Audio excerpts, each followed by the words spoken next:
Hello प्यारे, आप सभी को स्वागत है आगे क्लासेस के इस यूट्यूब चैनल पर।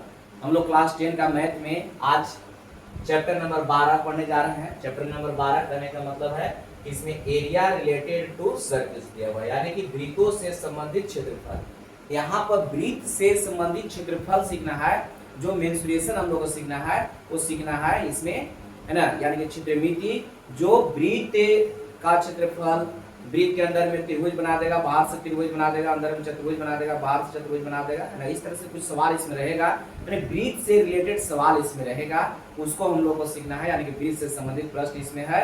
और वृत्त का एक चैप्टर ही अलग मिलता है जो ज्योमेट्री में पढ़ना है, उसके लिए हम लोग एक लेक्चर बना चुके हैं। उसमें वृत्त किसे कहते हैं उसका मैंने डिफिनेशन, इंट्रोडक्शन पूरा वृत्त के बारे में बताया गया था। यहाँ पर वृत्त का होता है नहीं जाना है, लेकिन वृत्त का क्षेत्रफल किस निकलता है उसको जानना है, ठीक है। उसमें और जो भी रहेगा, अर्धवृत्त रहेगा, चतुर्थांश रहेगा, उसका क्षेत्रफल यानी कि एरिया से यहाँ पर हम लोग को निकालना है। क्या करना है? एरिया निकालना है। तो इसमें सबसे पहले तो इसका एरिया किस तरह से निकलेगा, है ना, यानी कि वृत्तों से संबंधित जो क्षेत्रफल रहेगा वो किस तरह से निकलेगा, क्या क्या जरूरत इसमें है, तो आज हम लोग इसका इंट्रोडक्शन जान जाते हैं। उसके बाद हम लोग फ्यूचर को सोल्व करेंगे, है ना। चलिए आइए देखते हैं। पहले नंबर तो हम लोग वृत्त से शुरू करते हैं।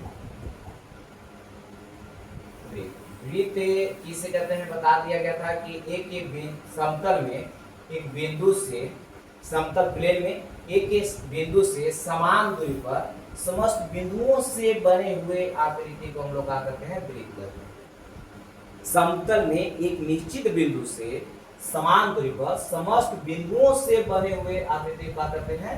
वृत्त कहते हैं, है ना। और यहाँ पर जिस बिंदु से वृत्त खींचा जा रहा था उसको हम लोग केंद्र बोलते थे। केंद्र हो गया और ये हो गया कुछ परिधि। सब उसमें बताया गया परिधि किसे कहते हैं, इसको क्या बोलते हैं? परिधि बोलते हैं, ठीक है। और परिधि का जो मान होता है यहाँ पर 2 पाई r के बराबर।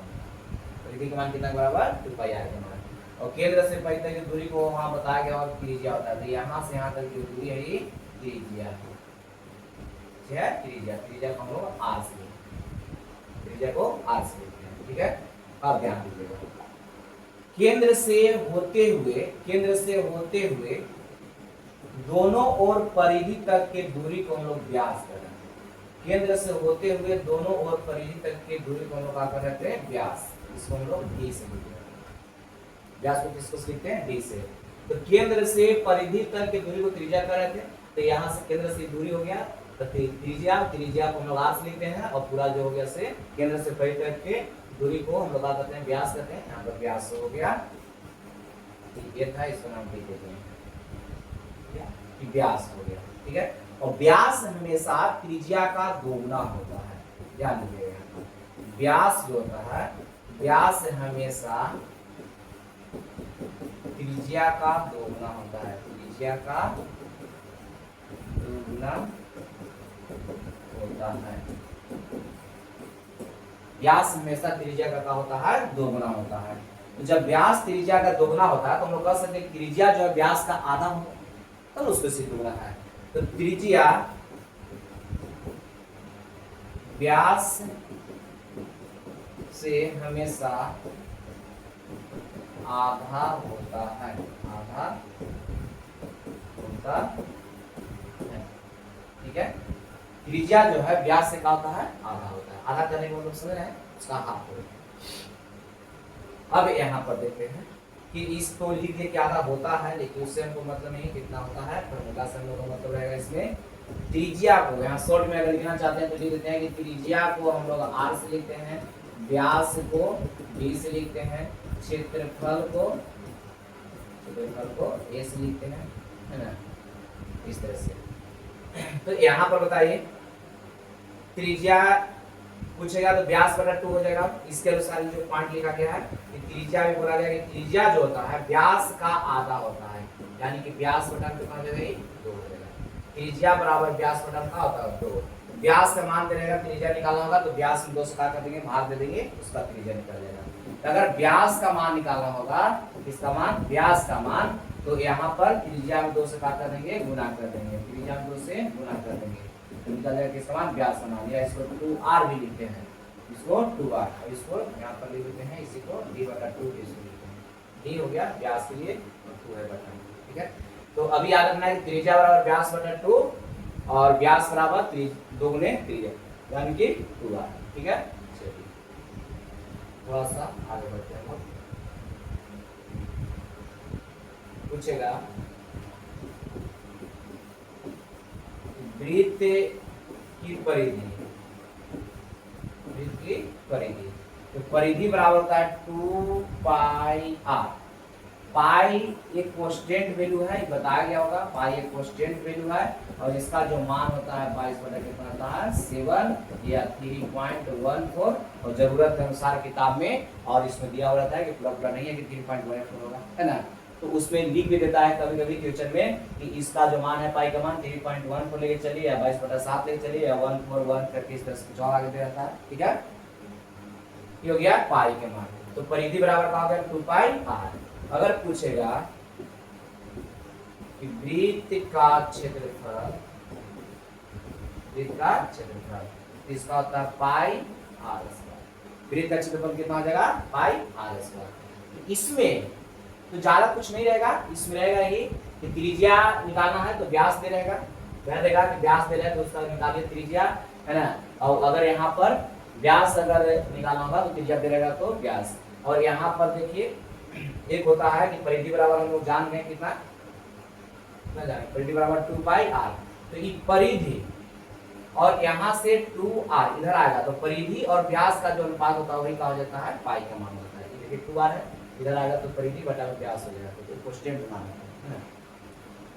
तो यहाँ पर जिसका मान दिया हुआ रहेगा, मान लीजिए परिधि का मान दिया हुआ है, त्रिज्या पूछेगा तो परिधि से भी त्रिज्या निकल जाएगा। यहाँ कोई जरूरी नहीं व्यास दे रहेगा तभी त्रिज्या निकलेगा, नहीं, परिधि दे रहेगा तो परिधि कहेगा यहाँ से पाई का मान 22/7 और 2 और इन्हें जो भी मान रहेगा सबको इधर भेज देंगे और उसके बाद r का मान निकाल लेंगे। ठीक है, तो ये तो हो गया वृत्त में। लेकिन वृत्त में एक और सवाल हम लोग पूछेगा, इसमें जो वृत्त से संबंधित जो हम लोग पढ़ रहे हैं उसमें एक चैप्टर आता है, सॉरी जो ये वृत्त से संबंधित हम लोग जो पढ़ रहे हैं चैप्टर, इसमें एक क्वेश्चन रहता है, वो रहेगा चक्रों की संख्या पर। चक्रों की संख्या, जैसे मान लिया जाए कि गाड़ी हो गया, गाड़ी का पहिया होता है, उसका त्रिज्या मालूम हो जाए, कितना दूर जाना है मालूम हो जाए, तो कितना चक्का घूम करके गया है ये हम लोग निकालेंगे। ठीक है, पहिया जो दिया हुआ रहेगा तो पहिया का अगर व्यास दे रहे या त्रिज्या दे रहे या परिधि दे रहे हैं तो उसका मान अगर दिया हुआ है व्यास त्रिज्या या जो भी परिधि दिया हुआ रहेगा तो कितना दूर जाना है वो मालूम हो जाए, कितना दूर हमको जाना है तो कई चक्कर चल करके उतना दूर गया है ये हम लोग क्या कर लेंगे मालूम कर लेंगे। तो इसमें चक्रों की संख्या बराबर फॉर्मूला होता है, चक्रों की संख्या बराबर कितना चक्कर चल करके वो गया है उसको हम लोग मालूम कर लेंगे। इसमें जब भी पढ़ेंगे तो इसमें सवाल रहेगा। ठीक है, तो यहाँ पर चक्रों की संख्या बराबर होता है, चक्रों की संख्या बराबर तय की गई दूरी, तय की गई दूरी और बटा में वृत्त की परिधि, तय की गई दूरी और बटा में वृत्त की परिधि। ठीक है, ये होता है चक्रों की संख्या बराबर और ये इंपोर्टेंट होता है फॉर्मूला यहाँ पर 10 क्लास के लिए। ठीक है, इसको इंपोर्टेंट स्टार लगा कर लिखना है क्योंकि इस पर सवाल पूछता भी है, एग्जाम में भी सवाल इसको से रहता है। ठीक है, तो चक्रों की संख्या बराबर रहेगा तो तय की गई दूरी बटा में वृत्त की परिधि। तो चक्रों की संख्या बराबर होता है कि तय की गई दूरी बटा में परिधि। अगर इसको शॉर्ट में लिखिएगा तो चक्रों की संख्या बराबर, तो संख्या बराबर का हो जाएगा दूरी, तो समझ रहे हैं दूरी कौन जो तय किया है वही दूरी ना, और परिधि इसे लिख सकते हैं तय की गई दूरी बटा में परिधि। ठीक है, इस तरीके से ये भी लिख सकते हैं। तो यहाँ पर कभी कभी दूरी भी पूछ देता है कि दूरी बराबर बताइए क्या होगा, तो वहां पर निकल जाएगा जो भी मान दे रहता है। तो चाल भी दी रहता है, इसमें चाल के साथ असली कुछ मान यहाँ दे देता है, कितना समय लगा है उसको से दूरी निकाल लेंगे, उसके बाद अपना जो भी मान यहाँ पूछेगा तो सवाल में रहेगा इस तरीके से रहेगा। तो इधर भाग में इधर आएगा तो गुना में रहेगा, इधर हो जाएगा संख्या गुने परिधि, इतना भी लिख सकते हैं, संख्या में परिधि से गुना करेंगे तो कुछ निकलेगा 2 निकलेगा। ठीक है, चलिए तो ये सवाल इंपोर्टेंट होता है, वृत्त से संबंधित हो गया। अब हम लोग को है कि वृत्त को जो है व्यास हमेशा 2 समान भाग करता है और प्रत्येक भाग को अर्धवृत्त कहते हैं। यहाँ पर बताया गया था कि व्यास प्रत्येक वृत्त को दो समान भाग करता है और प्रत्येक भाग को हम लोग क्या करते हैं, अर्धवृत्त करते हैं। ठीक है, जैसे देखिएगा इसमें बताया गया था अर्धवृत्त के लिए अर्धवृत्त व्यास जो है प्रत्येक वृत्त को दो समान भाग करता है। यहाँ पर केंद्र हो गया, इधर ए हो गया, बी हो गया, ये व्यास हो गया। तो इसको दो क्या करता है, समान भाग करता है। प्रत्येक भाग को हम लोग क्या करते हैं, अर्धवृत्त करते हैं। तो इसे क्या कहेंगे, अर्धवृत्त कहेंगे। और यहाँ से इधर नापिए तो भी आर, इधर नापिए तो वो भी आर होगा। ऊपर में इसे नापेंगे तो ये भी कितना हो जाएगा, आर ही रहेगा। इधर नापेंगे कोई इधर कितना, तो ये भी आर रहेगा। यानी कि केंद्र से परिधि तक की दूरी को हम लोग जानते हैं क्या होता है, त्रिज्या। ठीक है, चलिए ये अर्धवृत्त हो गया। अब इसका क्षेत्रफल पूछेगा, अर्धवृत्त का क्षेत्रफल, अर्धवृत्त का क्षेत्रफल का हुआ। तो वृत्त का क्षेत्रफल हम लोग सीखे कि पाई आर स्क्वायर होता है। वृत्त का क्षेत्रफल कितना सीखे, पाई आर स्क्वायर। और पाई आर स्क्वायर वृत्त का क्षेत्रफल है। अब हम लोग को आधे का निकालना है, तो आधा कितना, तो पाई आर स्क्वायर बटा में 2, 2 से भाग देंगे तो आधा हो जाएगा। अब इसमें रहता है कि इसका परिमिति निकालिए, या अर्धवृत्त का परिमिति, अर्धवृत्त का परिमिति, अर्धवृत्त का परिमिति। तो बताइए, तो यहाँ पर पूरा जो था वृत्त, उसके लिए हम लोग परिधि साथ सीखे 2 पाई आर। पूरा के लिए कितना, 2 पाई आर।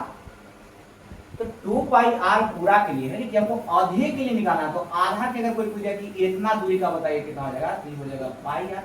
और इन्हें से पूछा तो ये हो जाएगा पाई आर। तो pi r plus pi r 2 r नहीं हो जाएगा पूरा का। तो आधा के लिए, इसके लिए यहाँ से यहाँ तक जो दूरी हुआ लिखेगा, बस यहाँ बना देते हैं फिगर समझने के लिए। यहाँ से लेकर के यहाँ तक दूरी होगा कितना हो गया, पाई आर होगा। ई वाला दूरी पाई आर, और परिमिति निकालना है, यानी कि सबको जोड़ना पड़ेगा। तो यहाँ से यहाँ तक का दूरी और प्लस में यहाँ से यहाँ तक भी दूरी जोड़ना पड़ेगा। तो यहाँ से यहाँ तक दूरी कितना हो जाएगा, 2r। यानी कहने का मतलब क्या हो जाएगा, d हो जाएगा व्यास। क्या हो जाएगा, व्यास नहीं होगा, r प्लस r बराबर 2r। ये पूरा परिमिति हो गया। तो हम लोग कह सकते हैं कि यहाँ पर अर्धवृत्त का जो परिमिति होता है पाई आर और प्लस में कितना, 2r, पाई आर प्लस में 2r, या इसको हम लोग कह सकते हैं कि पाई आर और प्लस में कितना, d, पाई आर प्लस में d। और ई फार्मूला जो होता है वेरी वेरी इंपोर्टेंट होता है। फार्मूला जैसे वेरी वेरी इंपोर्टेंट होता है मैथ बनाने के लिए, और एग्जाम में पूछता भी है। निम्नलिखित में से कौन जो है अर्धवृत्त का परिमिति है, अर्धवृत्त का परिमिति पूछेगा। तो परिधि इसका ज्यादा 2 पाई आर होता है, अर्धवृत्त पूछा तो पाई आर मान देंगे। फर्स्ट ऑप्शन में पाई आर रहेगा। ठीक है, तो पाई आर प्लस कितना होता है, 2r, या पाई आर प्लस में d होता है। ठीक है, चलिए अब इसमें रहेगा एक और रहेगा चतुर्थांश, जिसको बोलते हैं, यहीं पे लिखिए देते हैं उसको, चतुर्थांश। अब एक बताया गया था, थोड़ा सा इसमें यूज होगा, यहाँ पर लिख भी देते हैं। चलिए इसको पहले लिख देते हैं, नोट करके लिख देते हैं। तो अर्धवृत्त में जो कोण बनता है वो समकोण बनता है। ज्योमेट्री में बताया है, यहाँ पर लिख भी देते हैं क्योंकि इसका हमको जरूरत है। अर्धवृत्त में बना कोण समकोण होता है। अर्धवृत्त में जो कोण बनता होता है समकोण होता है। तो ये अर्धवृत्त है, इसमें जो कोण बनेगा, ये कोण बनेगा, ये क्या हो जाएगा, समकोण। जैसे यहाँ पर कोण बनेगा, ये कितना हो जाएगा, समकोण। ये अर्धवृत्त है ना, इससे इसमें कहीं भी कोण बनाएगा तो कितना डिग्री कोण बनेगा, 90 डिग्री का। कोई कहीं इधर बनाएगा तो इधर बनाएगा तो कितना डिग्री बनेगा, 90। इधर भी बनाएगा तो कितना डिग्री बनेगा, 90 बनेगा। तो अर्धवृत्त में जो कोण बनता है कितना डिग्री का बनता है, 90 डिग्री का। तो लिखते हैं यहाँ पर कि अर्धवृत्त में बना कोण समकोण होता है। अर्धवृत्त में बना कोण क्या होता है, समकोण होता है ना। हम लोग का इस समय में जरूरत पड़ेगा। ठीक है, चलिए आगे। अब इसमें रहता है कि इसको एक भाग आव करेंगे। अर्धवृत्त था इस तरह से, अर्धवृत्त था, इसको इसे काट देंगे तो इधर हो गया। अब जिससे पूरा था चतुर्थांश, और इसको 4 भाग में कर देंगे। तो भगवा का कहेंगे, चतुर्थांश कहेंगे, है ना। 4 भाग हो गया, चतुर्थांश से कहेंगे। तो यहाँ पर चतुर्थांश का भी क्षेत्रफल ये चतुर्थांश बनेगा। देखिएगा इससे बनेगा, ये बनेगा, इसका केंद्र हो गया, इधर जाएंगे ये भी त्रिज्या हो जाएगा।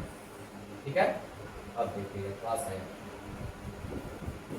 चतुर्थांश का क्षेत्रफल। तो चतुर्थांश का क्षेत्रफल पूछ रहा है, यानी कि वृत्त जो है उसको कै भाग किया गया है, 4 भाग। तो वृत्त का क्षेत्रफल पाई r स्क्वायर, और उसमें 4 से भाग कर देंगे, भाग कर देंगे, ये निकल गया किसका, चतुर्थांश का क्षेत्रफल। तो चतुर्थांश का क्षेत्रफल बराबर पाई r स्क्वायर बटा में कितना। ठीक है, अब आइए थोड़ा सा समझाते हैं और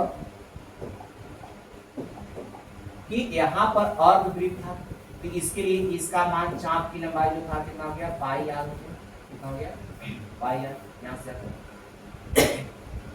इसको और आधा कर दिया गया, तो पाई r को भी आधा कर दिया गया, और यह क्या कर दिए, आधा कर दिए। या ऐसे भी समझ सकते हैं कि पूरा जो मान था उसको हम लोग जाने 2 पाई r, यानी कि परिधि कितना 2 पाई r पूरा के लिए, और उसमें हम यहाँ पर 4 भाग करके एक टुकड़ा ले रहे हैं, यानी कि 4 भाग में से एक भाग, तो कितना बन पड़ जाएगा 2 पाई r बटा में कितना हो जाएगा 2।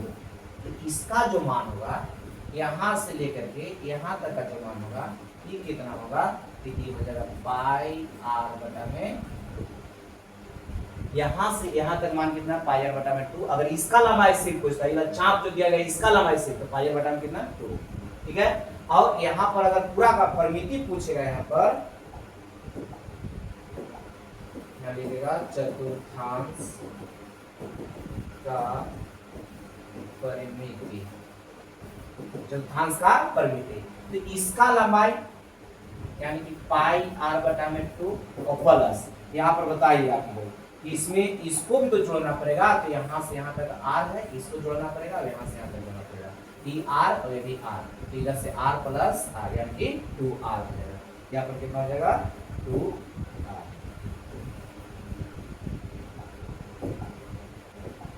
कितना हो जाएगा 2r, और 2r को हम लोग व्यास भी कर रहे थे, तो यहाँ हो जाएगा पाई r बटा में 2 और प्लस में इसको लिख सकते हैं d, इसको याद कर पाई r प्लस में d।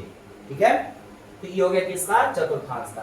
तो हम लोग वृत्त का क्षेत्रफल देखें, पाई r स्क्वायर, वृत्त की परिधि देखें 2 पाई r, अर्धवृत्त का क्षेत्रफल पाई r स्क्वायर बटा में 2, अर्धवृत्त का परिमिति पाई r प्लस में 2r या पाई r प्लस में d, चतुर्थांश का क्षेत्रफल पाई r स्क्वायर बटा में 4, चतुर्थांश की परिमिति या चतुर्थांश का परिमिति यहाँ लिखा हुआ है पाई r बटा में 2 प्लस में 2r। ठीक है, और यहाँ पर अर्धवृत्त में जो कोण बन रहा था कितना डिग्री बन रहा था, 90 डिग्री। वो मैथ में हम लोग को काम किया, ठीक है, उसके लिए चलिए चतुर्थांश करते हैं, आगे देखते हैं। अब इसमें रहेगा, इसमें रहेगा कि वृत्त दिया हुआ है और वृत्त के अंदर में समबाहु त्रिभुज बना देगा, वृत्त के अंदर में क्या बना देगा, समबाहु त्रिभुज, और बोलेगा कि ये जो छायांकित किया गया भाग है, छायांकित किया गया भाग यहाँ पर है, इसका एरिया बताइए कितना होगा, इसका एरिया, ठीक है, इसका एरिया इस टाइप का। तो बताइए कि यहाँ पर वृत्त तो हम लोग सीख रहे हैं, ठीक है, वृत्त सीख रहे हैं, लेकिन वृत्त के अंदर में एक त्रिभुज भी आ गया, तो त्रिभुजों का एरिया जानेंगे तब ना, पूरा के एरिया में से त्रिभुज के एरिया क्या कर लेंगे, घटा लेंगे, तो जो बाकी बचने निकल जाएगा। पूरा के एरिया में से यहाँ पर इसका एरिया क्या कर लेंगे, घटा लेंगे। अब जैसे माने कि वृत्त दिया हुआ है और वृत्त के अंदर में बना देगा आयत या वर्ग, जो भी दिया हुआ रहेगा वहाँ लिखा रहेगा सब, ये आयत है, वर्ग है, इसको अब ये जो छायांकित किया गया भाग है इसको क्या कहेगा, निकालिए। तो बताइए आप लोग कि पूरा का क्षेत्रफल में से जो चतुर्भुज दिया हुआ इसका क्षेत्रफल घटा लेंगे, जो शेष बचा है वो निकाल जाएगा, ठीक है।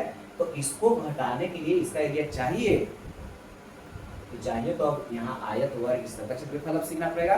चलिए हम लोग समबाहु त्रिभुज, समकोण त्रिभुज, आयत वर्ग का भी क्षेत्रफल सीखेंगे, तब जाकर इसमें मैथ बनेगा, है ना। तो देख लेते हैं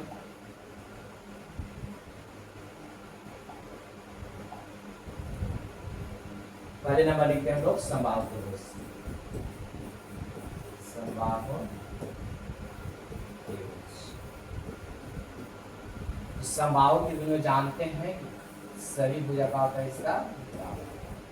समबाहु त्रिभुज का क्या होता है? सभी भुजा बराबर। तो एक भुजा अगर ए हो जाएगा तो प्रत्येक भुजा इसका ए हो जाएगा। तो बताइएगा यहाँ पर इसमें पूछेगा कि समबाहु त्रिभुज का क्षेत्रफल कितना? समबाहु त्रिभुज का क्षेत्रफल इसका होता है √3/4 गुने भुजा स्क्वायर, है ना? ये होता है √3/4 गुने भुजा स्क्वायर, ठीक है। और बताइए आप लोग याद है तो समबाहु त्रिभुज की ऊंचाई पूछेगा। ऊंचाई भी हमको जरूरत पड़ता है, ऊंचाई की जरूरत पड़ेगा, है ना? तो ऊंचाई बराबर होता है √3/4 गुने भुजा। समबाहु त्रिभुज की ऊंचाई बराबर कितना? √3/4 गुने भुजा। परिमाप का अगर जरूरत पड़ेगा समबाहु त्रिभुज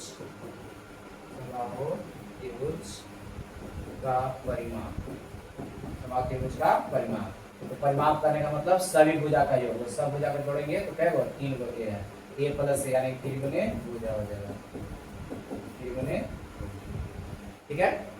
तो समबाहु त्रिभुज में इतना ही रहेगा, इससे ज्यादा मिलेगा नहीं, है ना? हम लोग को जरूरत है क्षेत्रफल का, ऊंचाई का, तो कोई जरूरत पड़ जाता है। और त्रिभुज का क्षेत्रफल अगर सिर्फ रहेगा तो जान ही रहे हैं 1/2 आधार गुने ऊंचाई। तो हीरो का formula √s × s - a × s - b × s - c, उसको भी लिख के देते हैं। चलिए आइए कि त्रिभुज ऐसे त्रिभुज, ठीक है। तो त्रिभुज है, इसमें कह नहीं रहा कौन त्रिभुज है, तो मान लीजिए ए है, बी है, सी है, और ए के सामने का जो साइड होता है छोटा ही होता है, बी के सामने का जो साइड होता है छोटा सी होता है, और सी के सामने का जो साइड होता है छोटा सी होता है, ठीक है। तो यहाँ पर और ये इस पर अगर माने कि लंब है, इसका नाम देते हैं टी, ए टी जो है परपेंडिकुलर है इस पर बी डी पर, तो इसका क्या हो जाएगा? ऊंचाई हो जाएगा। तो यहाँ पर क्षेत्रफल पूछेगा कि त्रिभुज का क्षेत्रफल, त्रिभुज का क्षेत्रफल। त्रिभुज का क्षेत्रफल हम लोग जानते हैं कि 1/2 आधार गुने ऊंचाई, 1/2 आधार गुने ऊंचाई, या ये बताया जिसको हीरो फॉर्मूला कहते हैं हम लोग, √s × s - a × s - b × s - c। और जहाँ s का होता है अर्ध परिमाप होता है, अर्ध परिमाप यानी परिमाप का आधा। तो परिमाप में होता है सभी भुजाओं का योग, त्रिभुज का परिमाप होता है सभी भुजाओं का योग। तो जितना भुजाएं सबको जोड़ेंगे तो उसका करेंगे, भाग देंगे। तो ये एग्जाम में पूछता भी है, इसको भी इंपोर्टेंट कर लेना है कि हीरो के फॉर्मूला जो होता है उसमें एस किसको दर्शाता है, यानी कि हीरोज फॉर्मूला में एस किसको दर्शाता है, हीरोज फॉर्मूला में एस किसको दर्शाता है? अर्ध परिमाप को दर्शाता है, कि परिमाप को दर्शाता है ना? या वहां पर देखिए मैंने कुछ इस तरह से ऑप्शन दिया हुआ रहेगा 4 को, और इनमें से कोई नहीं दे और बोलेगा कि किसको दर्शाता है, ठीक है। तो एस किसको दर्शाता है? अर्ध परिमाप को दर्शाता है। एस किसको दर्शाता है? अर्ध परिमाप को। और परिमाप बराबर त्रिभुज का होता है सभी भुजाओं का योग, यानी कि तीनों भुजाओं का योग। पूछेगा त्रिभुज का परिमाप, त्रिभुज का परिमाप इसमें होता है कि तीनों भुजाओं का योग होता है, त्रिभुज के तीनों भुजाओं का योग, त्रिभुज के तीनों भुजाओं का योग, है ना? तो यहाँ पर तीनों भुजा करने का मतलब एगो ए था, एगो बी था, एगो सी, त्रिभुज के तीनों भुजाओं का योग। इसमें ज्यादा वैसा रहने का नहीं, अगर अलग अलग दिया हुआ रहेगा तो त्रिभुज का क्षेत्रफल 1/2 आधार गुना ऊंचाई, और त्रिभुज का परिमाप पूछेगा तो सभी भुजाओं का योग। क्योंकि हम लोग यहाँ पर सीख रहे हैं त्रिभुज, वृत्त के अंदर में रहेगा, बाहर में रहेगा, इस तरह से रहता है तो उसमें जरूरत हमको पड़ता है। ज्यादातर इसमें समकोण ला रहेगा और समबाहु ला रहेगा, है ना? तो साथ साथ में सीख ले रहे हैं। चलिए त्रिभुज हो गया।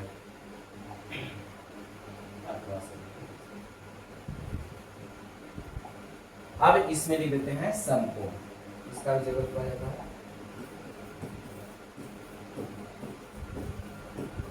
समकोण त्रिभुज, समकोण त्रिभुज में होता है कि ई तो 90 डिग्री का कोण बन रहा है, यहाँ ए हो गया, बी हो गया, सी। तो जब ये 90 डिग्री का कोण बन रहा है, यानी कि एबी जो हुआ, सॉरी एबी जो हुआ परपेंडिकुलर इस पर हो गया, यानी कि बी सी पर परपेंडिकुलर है, इसका मतलब इनको हो गया ऊंचाई हो गया।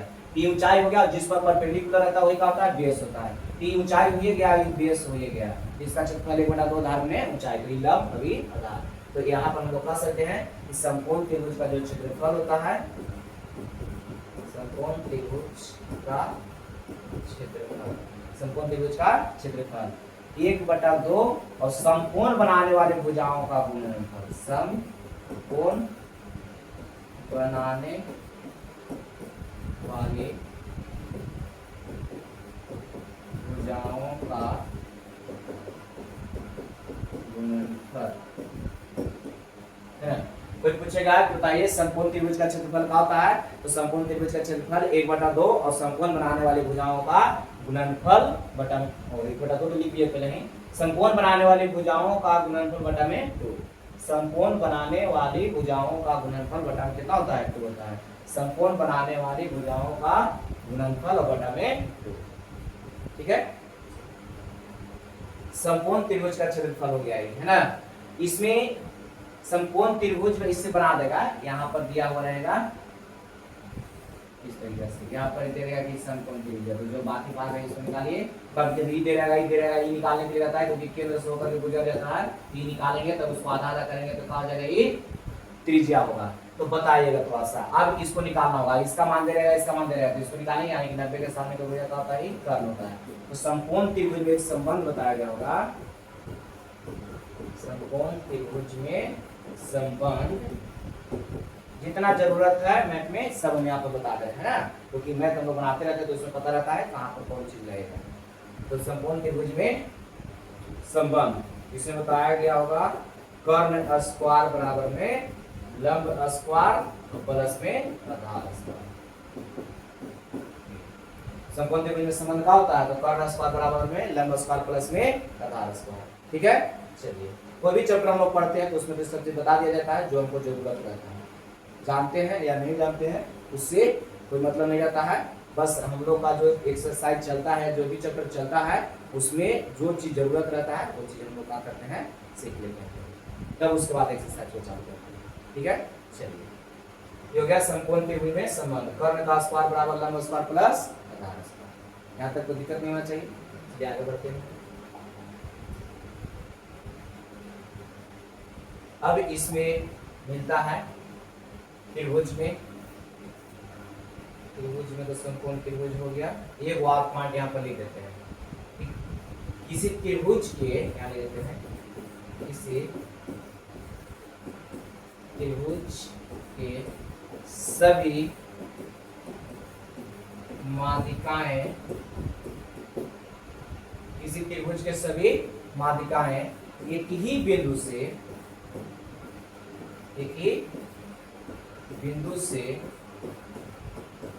गुजरती है तो वह बिंदु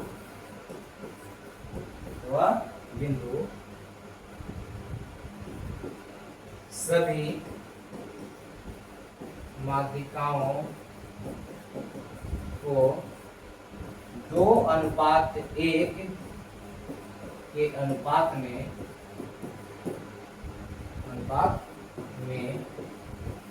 विभाजित करती है, ध्यान, ठीक है। यहाँ पर लिखते हैं, x का हमको जरूरत पड़ेगा था सवाल में, तो यहाँ पर लिख दिया गया है किसी त्रिभुज के सभी माध्यिकाएं एक ही बिंदु से गुजरती है तो वह बिंदु सभी माध्यिकाओं को 2:1 के अनुपात में विभाजित करती है। वह बिंदु जो है 2 और 1 के अनुपात में क्या करता है, उसको विभाजित करता है, ठीक है। कौन, वह बिंदु जहां पर तीनों माध्यिका एक दूसरे को क्या कर रहा है, प्रतिच्छेद कर रहा है, ठीक है। चलिए इसका हम फिगर से समझाने का प्रयास करते हैं, यहाँ पर ध्यान दीजिएगा।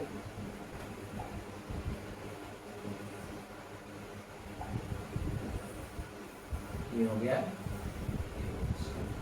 ए बी सी, एक माध्यिका ई हो गया, एक माध्यिका ई हो गया, एक माध्यिका ई हो गया, इसका डी, इसका नाम ई दे दिया, इसका नाम ए, है ना। तो यहाँ पर तीनों माध्यिका एक ही बिंदु से होकर गुजर रहा है, आप कर देंगे सब और बोला गया कि माध्यिका जो है सब एक ही जगह से होकर गुजरेगा, एक ही बिंदु से। तो ई जो बिंदु है प्रत्येक माध्यिका को 2 और 1 के अनुपात में क्या करता है, विभाजित करता है। यहाँ पर जो मान होगा, माने कि वो है, तो यहाँ पर देखिए तो जितना OA बटा में OD अगर लिखेंगे तो 2 बटा में कितना 1, यानी कि 2 और 1 के अनुपात में विभाजित देते हैं, ये ना ज्यादा हुआ तो जो ज्यादा 2 होगा, और उसी प्रकार इधर से हो जाएगा, तो यहाँ से यहाँ तक की दूरी कितना हो जाएगा 2 होगा, ये कितना दूरी हो जाएगा 1 हो जाएगा, ठीक है। और यहाँ से दूरी कितना हो जाएगा, ये 2 हो जाएगा, और ये कितना हो जाएगा 1 हो जाएगा, ठीक है। इस तरीके से दिक्कत। अब यहाँ पर ध्यान दीजिए कि यहाँ पर अब रहता है कि कैसे यूज करेंगे इसको। यूज करते हैं कि कभी कभी हम लोग जब वृत्त बनाएंगे तो ये वृत्त में इस सवाल रहेगा इस तरह से, और ज्यादातर इस समबाहु त्रिभुज रहता है, और समबाहु त्रिभुज में हमेशा सभी माध्यिकाएं एक ही बिंदु से होकर के गुजरती है। समबाहु त्रिभुज में हमेशा सभी माध्यिकाएं एक ही बिंदु से होकर के गुजरती है ना। जब भी जाएगा समबाहु त्रिभुज तो उसमें एक ही बिंदु से होकर गुजरेगा, ठीक है। तो इस समबाहु त्रिभुज दिया होता है। कभी कभी होता है कि वृत्त का त्रिज्या दिया रहता है, कुछ रहता है त्रिज्या केंद्र हो गया, तो इसका जब ऊंचाई रहेगा या माध्यिका दे रहेगा, तो यहाँ से यहाँ तक दूरी मान लिया 2 है, तो ये है, तो ये जो रेशियो में 2 का मान दिया हुआ रहेगा, इन्हें का मान निकाल देते हैं, इसका ऊंचाई निकल जाता है, फिर ऊंचाई के साथ से भुजा निकाल लेते हैं, और भुजा के साथ फिर इसका एरिया निकाल देते हैं। इस तरह से हम लोग मैथ बनाएंगे, कैसे यूज करेंगे वहाँ पर हम लोग इसका प्रयोग करेंगे, है ना। यानी कि यूज करेंगे किस तरीके से हम लोग वहाँ पर बनाएंगे, ठीक है, कैसे इसको यूज करेंगे सब जानना देते हैं, ठीक है। चलिए, तो यहाँ पर बस याद रखना है इसको, कोई भी त्रिभुज रहेगा उसमें सभी माध्यिकाएं अगर एक ही बिंदु से होकर गुजरती है, तो वह बिंदु जो है प्रत्येक माध्यिका को 2 और 1 के अनुपात में क्या करती है, विभाजित करती है। इसको देखिए 2 और 1 के अनुपात में, इसको भी 2 और 1 के अनुपात में, ठीक है। चलिए थोड़ा सा और आगे हम करते हैं, देखिए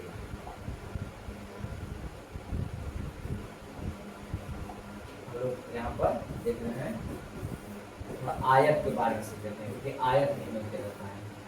आयत, तो आयत में तो जान ही रहे हैं कि आयत में आमने सामने का जो भुजा होता है बराबर होता है, आमने सामने भुजा बराबर, चौड़ाई है और ये हो गया लंबाई। तो ये भी कर सकते हैं इसका क्षेत्रफल, है ना।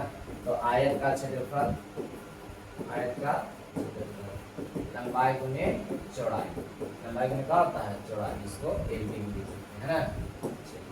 तो आयत का परिमाप पूछेगा, आयत का परिमाप बराबर, तो आयत का परिमाप बराबर होता है सभी भुजाओं का योग, तो 2 को लंबाई 2 को चौड़ाई, यानी कि 2 इंटू लंबाई प्लस में चौड़ाई, 2 इंटू लंबाई प्लस में चौड़ाई, या इसको 2 इंटू एल प्लस में भी लिख सकते हैं, है ना। चलिए आइए एक और इसमें रहता है आयत का विकर्ण पूछेगा, आयत का विकर्ण, तो आयत का विकर्ण, ये विकर्ण पूछ देगा। यहाँ 90 डिग्री का कोण बना हो गया कर्ण, ठीक है, जो कोण से, ठीक है। इसमें लंब स्क्वायर प्लस आधार स्क्वायर, यानी कि रूट अंडर यहाँ पर लिख सकते हैं लंब का स्क्वायर, यानी कि लंबाई का स्क्वायर प्लस में चौड़ाई का स्क्वायर, इसमें हो जाएगा, है ना, जो ऊंचाई कुछ है चौड़ाई, ठीक है। तो यहाँ पर आयत का विकर्ण बराबर अगर पूछेगा तो रूट अंडर लंबाई का स्क्वायर प्लस में चौड़ाई का स्क्वायर, ठीक है। तो इतना इसमें जरूरत पड़ेगा, इससे ज्यादा इसमें जरूरत नहीं पड़ेगा। चलिए आइए देखते हैं, वर्ग का एक जरूरत पड़ता है, वर्ग ले लेते हैं। वर्ग में जानना है कि प्रत्येक भुजा का होता है बराबर होता है ना। प्रत्येक भुजा ये हो गया इसका, बताइए वर्ग का क्षेत्रफल, एक भुजा का ये है तो प्रत्येक कितना हो जाएगा, ये हो जाएगा इसमें ना। तो वर्ग का क्षेत्रफल, वर्ग का क्षेत्रफल का होता है भुजा स्क्वायर, भुजा स्क्वायर या भुजा गुने भुजा बोलते हैं, भुजा स्क्वायर या भुजा गुने भुजा, वर्ग का क्षेत्रफल है। और यहाँ पूछा कि वर्ग का परिमाप बराबर, तो चारों इसमें भुजा बराबर है, तो जोड़ेंगे सबको तो 4 हो जाएगा, यानी कि 4 गुने भुजा हो जाएगा। तो वर्ग का परिमाप बराबर 4 गुने भुजा, है ना। इसमें विकर्ण पूछेगा, वर्ग का विकर्ण, वर्ग का विकर्ण, विकर्ण बराबर, तो उस तरह से इसमें समकोण बन रहा है कि लंब आधार कर देंगे तो रूट अंडर लंब स्क्वायर प्लस आधार स्क्वायर करेंगे, यानी कि यहाँ पर हो जाएगा a का स्क्वायर प्लस a स्क्वायर, यानी कि 2 का और नहीं निकलेगा, एक बाहर निकल जाएगा, यानी कि यहाँ पर रूट 2 गुने a होता है। तो विकर्ण बराबर अगर पूछेगा तो विकर्ण बराबर होता है रूट 2 गुने भुजा, विकर्ण बराबर हो जाएगा रूट 2 गुने भुजा, है ना। तो वर्ग का विकर्ण बराबर रूट 2 गुने भुजा, तो अगर यहाँ से भुजा का मान निकाल देंगे तो भुजा का मान निकालेंगे तो गुना हो जाएगा तो भाग में, तो विकर्ण बटा में कितना देगा, विकर्ण बटा में कितना, ठीक है। तो वर्ग का क्षेत्रफल होता है भुजा स्क्वायर, वर्ग का जो परिमाप होता है 4 गुने भुजा होता है, और वर्ग का विकर्ण बराबर रूट 2 गुने भुजा, या भुजा का मान पूछा तो विकर्ण बटा में रूट 2, ठीक है। इस तरह से हम लोग मैथ में किस तरह से यूज होगा वहां पर मैथ जब आएगा तो उसमें लोग देखेंगे, ठीक है। तो यहाँ पर इतना जो लिखा गया फॉर्मूला, जो नियम बताया गया, इसमें इससे ज्यादा इसमें कुछ मिलने वाला है नहीं, बस मैथ में जो लिखा हुआ रहता है उसके अनुसार हम लोग क्या करना है, बनाने के रहता है। लेकिन हाँ, इसमें जब वृत्त हम लोग सीख रहे हैं तो सिर्फ यही खाली मिलेगा नहीं, वृत्त में और अभी दिखाया गया था कि त्रिज्या खंड का क्षेत्रफल और वृत्त खंड का क्षेत्रफल भी मिलेगा, क्योंकि वृत्त खंड भी बताया गया है, त्रिज्य खंड भी बताया गया था। बोला गया था वहां पर कि चाप जो है, नहीं सॉरी, जीवा जो है प्रत्येक वृत्त को दो असमान भाग करता है। जीवा प्रत्येक वृत्त को दो असमान भाग करता है और प्रत्येक भाग को हम लोग क्या करते हैं, वृत्तखंड कहते हैं। तो छोटे भाग को लघु वृत्तखंड और बड़े भाग को दीर्घ वृत्तखंड कहते हैं। जीवा प्रत्येक वृत्त को दो असमान भाग करता है और प्रत्येक भाग को हम लोग क्या करते हैं, वृत्तखंड कहते हैं, और छोटे भाग को लघु वृत्तखंड और बड़े भाग को दीर्घ वृत्तखंड कहते हैं। ये हम लोग सीख लिए हैं। तो उसका हम लोग यहाँ पर क्या करेंगे, एरिया निकालेंगे कि एरिया किस तरह से निकलेगा, यानी कि वृत्तखंड का एरिया हम लोग सीखेंगे। त्रिज्यखंड एक हो गया, त्रिज्यखंड के लिए भी बताया गया था कि दो त्रिज्याएं और उसके चापों द्वारा घिरे हुए आकृति को हम लोग क्या करते हैं, त्रिज्यखंड कहते हैं। तो दो त्रिज्याएं और उसके चापों द्वारा घिरे हुए आकृति को हम लोग क्या कहेंगे, त्रिज्यखंड कहेंगे। तो त्रिज्यखंड का भी क्षेत्रफल यहाँ पर निकलेगा, ठीक है। तो हम बोलेंगे सीधा सीधा जब वृत्त रहेगा तो वृत्त के अंदर में आयत रहेगा, वर्ग रहेगा, समबाहु त्रिभुज रहेगा, समकोण त्रिभुज रहेगा, जो छायांकित किया गया उसको निकालना है, उसके लिए हो गया। इस टाइप का ही हो गया, जब वृत्त के अंदर से बाहर से वर्ग आयत इसे बना देगा तो उसके लिए हो गया, ठीक है। तो अब यहाँ पर हो गया कि त्रिज्यखंड और वृत्तखंड का, और जैसे ही खत्म करेंगे एक्सरसाइज इतना से खत्म हो जाएगा, ठीक है। चलिए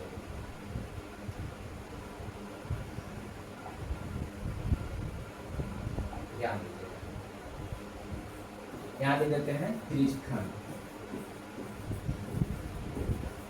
त्रिज्यखंड है ना। त्रिज्यखंड बताया गया था कि दो त्रिज्याएं और उसके चापों द्वारा, चाप यहाँ से यहाँ तक हो गया, दो त्रिज्याएं उसके चापों द्वारा घिरे हुए आकृति को हम लोग क्या करते हैं, त्रिज्यखंड कहते हैं। तो बोलते हैं इसको त्रिज्यखंड, यहाँ लिखा हुआ त्रिज्यखंड, है ना। तो यहाँ पर दो त्रिज्यखंड बनेगा, इधरों से तो बन रहा है, यहाँ पर ये एंगल कितना बन रहा है, मान लीजिए थीटा बन रहा है, इधरों तो बन रहा है त्रिज्यखंड, इधरों भी थीटा बनेगा इस तरह से, है ना। तो यहाँ पर अगर पूछेगा कि छोटा है तो छोटा का उसके यानी कि यहाँ लिख देते हैं लघु त्रिज्यखंड, ठीक है। और ये हो गया दीर्घ त्रिज्यखंड। तो ये वो त्रिज्यखंड का निकल जाएगा, यानी कि माने कि लघु त्रिज्यखंड का क्षेत्रफल अगर निकल जाए, किसका निकल जाएगा, लघु का। कि बड़ा पूछेगा तो निकल जाएगा, क्यों, कैसे निकलेगा, तो पूरा के क्षेत्रफल में से इसका क्षेत्रफल क्या कर लेंगे, घटा लेंगे। तो पूरा पूछे वृत्त है तो वृत्त के क्षेत्रफल में से इसका क्षेत्रफल क्या कर लेंगे, घटा लेंगे, तो इधर निकल जाएगा। या एंगल से भी मान निकाल लेते हैं। इस यहाँ पर जो लिखा हुआ है त्रिज्यखंड उसके लिए भी और इधर छोटा वाला लिखा हुआ उसके लिए भी, दोनों के लिए त्रिज्या जो है सेम है, त्रिज्या तो यही रहेगा। सिर्फ इधर से निकालेंगे छोटा तो ई कोण, और अगर इधर से निकालेंगे तो थीटा, कहने का मतलब एक यहाँ पर केंद्र पर कितना डिग्री का कोण बनता है, 360 डिग्री का, और 360 डिग्री में से जितना मान घटा लेंगे तो इधर वाला निकल जाएगा, तो वहाँ थीटा का मान चेंज हो जाएगा, ठीक है। उसको से भी निकाल सकते हैं। चलिए अब थोड़ा सा हम लोग लिखते हैं इसका फॉर्मूला, त्रिज्यखंड का क्षेत्रफल, त्रिज्यखंड का क्षेत्रफल इसका होता है थीटा बटा 360 गुने पाई आर स्क्वायर। त्रिज्यखंड का क्षेत्रफल कितना होता है, थीटा बटा 360 गुने पाई आर स्क्वायर। त्रिज्यखंड का क्षेत्रफल थीटा बटा 360 गुने पाई आर स्क्वायर। त्रिज्यखंड का क्षेत्रफल कितना हो जाएगा, थीटा बटा 360 गुने पाई आर स्क्वायर। और त्रिज्यखंड का परिमाप पूछेगा, त्रिज्यखंड का परिमाप, त्रिज्यखंड का परिमाप, जो त्रिज्यखंड है उसका परिमाप, है ना, इसका परिमाप। देखिए ये त्रिज्यखंड बन रहा है ना, इसका परिमाप पूछेगा। अब परिमाप तो यहाँ से यहाँ तक जो है सही चाप है, इसको जो बोलते हैं चाप। तो चाप को एल से लिख रहे थे हम लोग। तो चाप की लंबाई यहाँ से यहाँ तक और प्लस में इसका दूरी, यानी कि दोनों को जोड़ेंगे तो 2 बार। तो चाप की लंबाई करने का मतलब एल और प्लस में कितना हो जाएगा, 2 बार हो जाएगा। तो कोई पूछेगा कि बताइए कि त्रिज्यखंड का परिमाप कितना होता है, तो एल प्लस 2 या एल प्लस डी। तो एल को चाहिए तो चाप, यहाँ पे देते हैं कि जहां एल को चाहिए तो चाप की लंबाई, एल को चाहिए चाप की लंबाई है, और चाप की लंबाई बराबर होता है 2 पाई आर थीटा और बटा में 180 और 360। इसको काट सकते हैं 180 बार में, इसको हम लिख सकते हैं पाई आर थीटा बटा में 180। चाप की लंबाई को पूछेगा कि जहाँ ये क्वेश्चन है चाप है और चाप की लंबाई का मान पूछेगा तो पाई आर थीटा बटा में कितना हो जाएगा 180। तो चाप की लंबाई बराबर कितना होता है पाई आर थीटा बटा में 180। तो हम लोग त्रिज्यखंड का परिमाप लिख सकते हैं कि पाई आर थीटा बटा में 180 और प्लस में 2। फिर पूछेगा कि चाप की लंबाई बताइए कितना होता है, तो चाप की लंबाई होता है पाई आर थीटा बटा में 180 होता है। चाप की लंबाई बराबर कितना होता है पाई आर थीटा बटा में 180। ठीक है, चलिए थोड़ा सा और आगे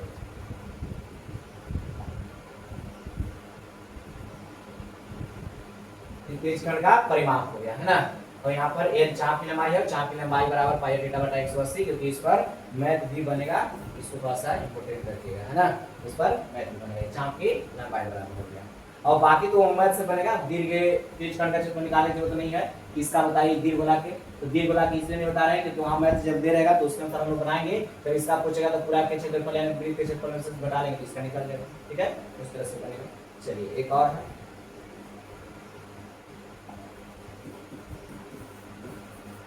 वृत्तखंड, तो वृत्तखंड तो बता दिया गया था कि वृत्त है और इसमें जो है जीवा जो है प्रत्येक वृत्त को दो असमान भाग करते हैं, जीवा है ना, प्रत्येक भाग को हम लोग क्या करते हैं वृत्तखंड बोलते हैं और छोटा को लघु, और इसको बोलते हैं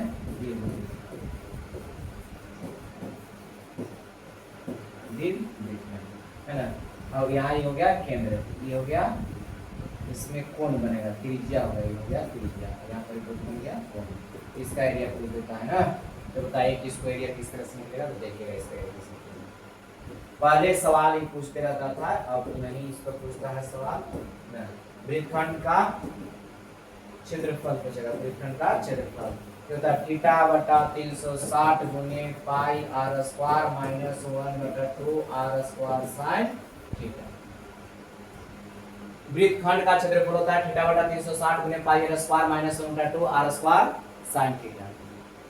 थीटा बटा 360 गुने pi r square minus 1/2 r square sine theta है ना। तो यहाँ पर पूछे कोई कि वृत्तखंड का क्षेत्रफल क्या होता है, तो वृत्तखंड का क्षेत्रफल बराबर होता है थीटा बटा 360 गुने pi r square minus 1/2 r square sine theta.